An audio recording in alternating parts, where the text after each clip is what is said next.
आरोही और पूजा जैसे ही दरवाजे पर आई, उन दोनों की नाक में इतनी गंदी स्मेल आई कि उन दोनों को लगा जैसे वो वहीं वॉमिट कर देंगी। फोटोज लेने के बाद उसने बाजू में मौजूद ग्लास का ठंडा पानी उठाया और अनन्या के चेहरे पर उड़ेल दिया।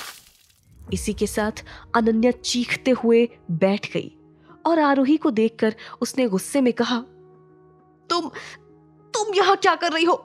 मैं तुमसे एक डील करना चाहती हूँ। डील? कैसी डील?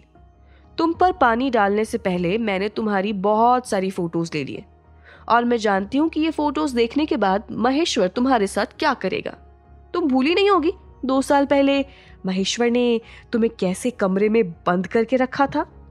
वैसे भी तुम महेश्वर को मुझसे ज्यादा जानती हो और तुम ये भी अच्छी तरह से जानती हो कि मैं जो कह रही हूं वो सही है, राइट?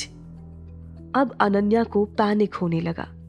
ये देखकर आरोही को अपना प्लान सक्सेसफुल होता नजर आया और उसने अपनी बात कंटिन्यू करते हुए कहा, उस रात मेरे साथ कौन था वो तुम अच्छी तरह से जानती हो। तुम अभी मुझे बता दो कि वो इंसान कौन था और मैं तुम्हारे सामने सारी फोटोज डिलीट कर दूंगी और कभी भी तुम्हें परेशान नहीं करूंगी।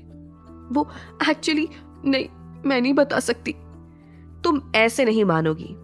कहते हुए आरोही ने अपने फोन में मौजूद फोटो निकालकर उसके सामने उसे व्हाट्सएप पर सेंड करना चाहा कि तभी अनन्या बोल पड़ी, रुको, मैं बताती हूँ।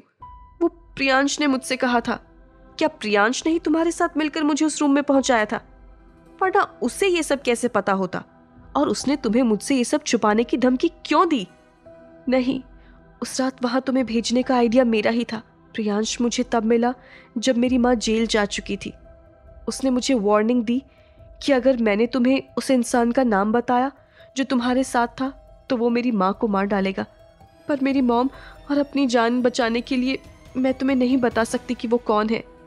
बस मैं तुम्हें इतना बता सकती हूँ कि तुम्हें उस रूम से शिवानी ने निकलवाया था। तुम्हारी फोटोज अब भी मेरे फोन में है। अगर तुम मुझे नहीं बताओगी वो इंसान कौन है तो मैं ये फोटोज महेश्वर को भेज दूंगी। आरोही, तुम पहले ही मेरी इज्जत खराब कर चुकी हो और अगर तुम ये बता भी दोगी तो मेरे साथ क्या ही हो जाएगा? वैसे भी मेरी लाइफ पूरी तरह से खत्म हो चुकी है। मेरे पास अब खुद की जान के अलावा कुछ भी नहीं है खोने के लिए। इतना कहकर वो वहां से चली गई।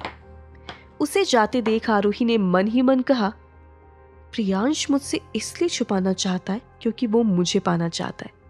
पर शिवानी, वो मुझसे सच क्यों छुपाना चाहती है? उसने मुझे उस कमरे से क्यों बाहर निकलवाया? उस इंसान और शिवानी का क्या लेना देना है? पूजा ने उसके कंधे पर हाथ रखते हुए कहा, पर अब तुम इन फोटोज का क्या करने वाली हो? मैं इसे महेश्वर को भेज दूंगी। इतना कहकर उसने व्हाट्सएप खोला और सारी फोटोज महेश्वर को भेज दी। फोटोज देखते ही महेश्वर ने आरोही को कॉल लगा दिया। आरोही, तुम पहले ही हमारे परिवार के साथ इतना कुछ कर चुकी हो, अब तुम अनन्या को और क्यों परेशान कर रही हो? 2 साल से ज्यादा हो गए हैं जब से अनन्या ने ड्रग्स लेना बंद कर दिया है। अब तुमने उसके साथ ऐसा क्या किया कि वो ड्रग्स लेने पर मजबूर हो गई? ओह, तो तुम्हें लगता है कि अनन्या ने मेरी वजह से ये गलती दोहराई है? क्या तुम अपनी बेटी का कैरेक्टर नहीं जानते हो या तुम आंख बंद करके उस पर विश्वास करना चाहते हो? आरोही, मैं जानता हूं तुम्हारे अंदर दिल नहीं है। पहले तुमने सुधा को जेल भेजा और अब तुम अनन्या के साथ ये सब कर रही हो। Shut up! और इसी के साथ उसने फोन काट दिया और महेश्वर का नंबर ब्लैक लिस्ट में डाल दिया। लगभग 45 मिनट बाद आरोही दोबारा क्लिनिक आई। उसे देखकर मोहित उसके पास आकर मुस्कुराते हुए बोला, आरोही, मैं तुम्हें गुड न्यूज देना चाहता हूं। आरोही, एक समय पर मैंने तुमसे बहुत प्यार किया था, पर अब मैं जानता हूं कि तुम्हारी शादी हो चुकी है और मैं मिस्टर विक्रम से कभी compete नहीं कर सकता। मैंने भी सोच लिया है कि मुझे अपनी जिंदगी में आगे बढ़ना चाहिए और मैं बहुत लकी हूं कि मुझे अपनी लाइफ पार्टनर मिल चुकी है। ये बताने के बाद मोहित ने मीनाक्षी को आवाज दी तो एक लड़की उसके साइड में आकर खड़ी हो गई। आरोही उसे जानती थी क्योंकि वो भी उसी क्लिनिक में काम करती थी। मीनाक्षी उससे 5 साल बड़ी थी और उसने 1 साल पहले सुना था कि मीनाक्षी की शादी टूट गई है क्योंकि उसके पति ने चीट किया था। तब मोहित की आवाज फिर उसके कानों में पड़ी, उस दिन जब तुमने छुट्टी ली थी तब हम सब लोग डिनर पर गए थे। उस रात मीनाक्षी ने बहुत ड्रिंक कर ली थी और जब मैं उसे घर लेकर गया तो उसने बताया कि वो मुझे पसंद करती है। और फिर मुझे भी रियलाइज हुआ कि मैं भी उसे पसंद करने लगा हूँ, इसलिए कल हमने कोर्ट मैरिज कर लिए। कंग्रेचुलेशंस। मैं आप दोनों को विश करती हूँ कि आपकी मैरिड लाइफ बहुत अच्छी रहे।